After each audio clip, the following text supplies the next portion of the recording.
আসসালামু আলাইকুম প্রিয় বন্ধুরা।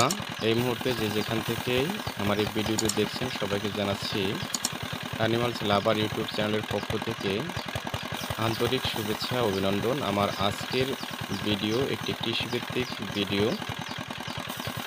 ইতিমধ্যেই শুরু হয়ে গেছে সারা দেশব্যাপী ধান মাড়াই এবং কাটা।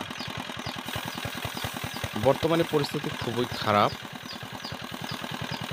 বৃষ্টি হঠাৎ করেই চলে আসছে।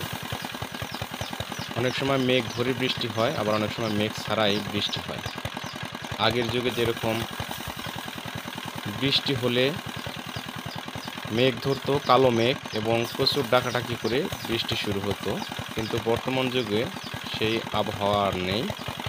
আকাশে মেঘ না ধরলেও বৃষ্টি হচ্ছে, রোদ উঠছে, তারপরেও বৃষ্টি হচ্ছে। অনেকদিন থেকেই আমাদের কৃষক ভাইরা এই ধান মাড়াই এবং ভুট্টা মাড়াই নিয়ে প্রচণ্ড একটু ব্যতিব্যস্ত আছে এবং অনেক কষ্টের মধ্যে আছে।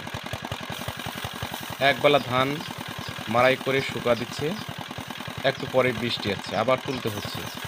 আবার ধানটি ঠিকঠাক করে আপনার খড় শুকা দিচ্ছে, আবার সেই খড়টা ভিজিয়ে ফেলছে বৃষ্টি। আসলেও খড়েরও দরকার আছে, ধানেরও দরকার আছে। কারণ খড় না হলে সারা বছর গরু কী খাবে?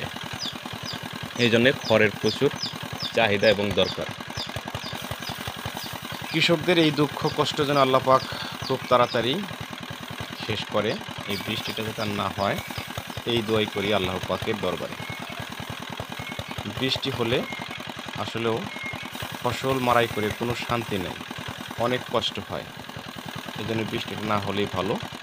আবার আর একটি বড় সমস্যা হচ্ছে, যখন বৃষ্টি হচ্ছে তো হচ্ছে, আবার যখন রোদ ওঠে, এই রোদের কারণে আর মাঠে থাকা যায় না, অনেক কষ্ট হয়। এরকম রোদ যে আপনার শরীরে মানে পুড়ে যাচ্ছে এরকম।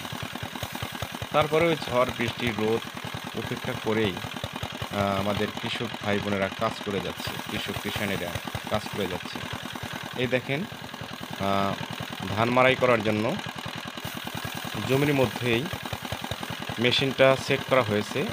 আগের চেয়ে অনেক সুবিধা হয়েছে। আগে তো এরকম ধান কেটে তারপর নিচের ছোট ছোট সেই নাড়াগুলো পরিষ্কার করে তারপর গরু দিয়ে এটা ভালো করে মই দিয়ে চাষ দিয়ে এটা শুকিয়ে তারপর খোলা বানাইতে হতো যে এখানে ধান মাড়াই করা হবে।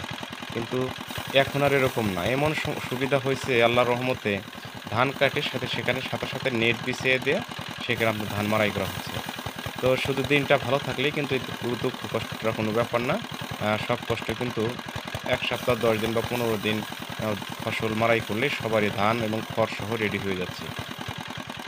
তো যারা আমরা ধান আ চাষ করি তাদের জন্য আসলে সবচেয়ে চ্যালেঞ্জিং সময় হলো যে এই জ্যৈষ্ঠী আষাঢ় মাসের সময়টা, বা বৈশাখ মাস থেকেই ধান কাটা শুরু হয়। বৈশাখে কালবৈশাখী ঝড় হয়। সেটা তাও একটা বিষয় থাকে। কিন্তু যখন জ্যৈষ্ঠী আষাঢ় মাস থাকে, জ্যৈষ্ঠী আষাঢ় মাসের সময়টা প্রচুর ঝড় বৃষ্টি হয়। সময় থেমে থেমে ঝড় বৃষ্টি হয়। একটু পর পরই বৃষ্টি হয়। এজন্য ধান মাড়াই করে কোনো শান্তি নাই। এই দুর্দশা যাতে কেটে যায় এটাই আমাদের আল্লাহ পাকের কাছে কাম্য। আমার কৃষানী ভাই বোনদের সুস্বাস্থ্য কামনা করছি। পাশাপাশি আল্লাহ পাক যেন রহমত করে, এই দোয়া আল্লাহ পাকের কাছে করি। যারা আমার চ্যানেলে নতুন অবশ্যই চ্যানেলটি সাবস্ক্রাইব করে দিবেন।